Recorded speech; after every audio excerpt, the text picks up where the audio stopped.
Bismillahirrahmanirrahim.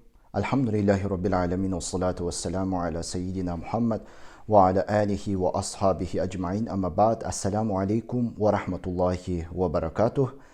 Міне бүгін циклдық дәрісіміздің екінші бөліміне келдік. Яғни сүннет бойынша имам Абу Ханифа мазхабына сәйкес намаз оқу үлгісінің дәлелдері хадистермен сіздерге жеткізіп баян етудеміз. Бүгінгі екінші және үшінші хадисіміз намаз уақытында қолды қай тұсқа және қалай байлау керектігі жайында сіздермен соны оқып танысатын боламыз.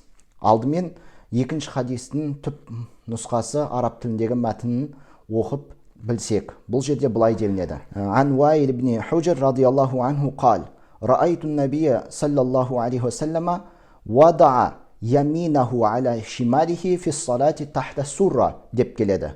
Бұл хадисті Абу Шайба риуаят еткен және Хафиз ибн Құтлубуаға бұл хадиске қатысты айтқан, бұл хадистегі тізбектер, жеткізуші тізбектер сахих жолмен бізге жеткен деп келеді. Енді бұл хадисте Уаил ибн Худжр, Алла одан разы болсын, былай дейді: мен Алла елшісінің, оған Алланың салауаты мен сәлемі болсын, намаз уақытында оң қолын сол қолының үстіне қойып байлап, кіндіктің астына қарай сол қолын, жаңағы қолдарын байлайтын еді дейді. Яғни оң қолды сол қолын үстіне қойып және кіндіктің астыңғы тұсына қарай деп келеді. Міне, құрметті жамағат, сүннет бойынша имам Абу Ханифа мазхабына сәйкес намаз оқу үлгісінде қолды кіндіктің астыңғы тұсына қарай байлайды екенбіз.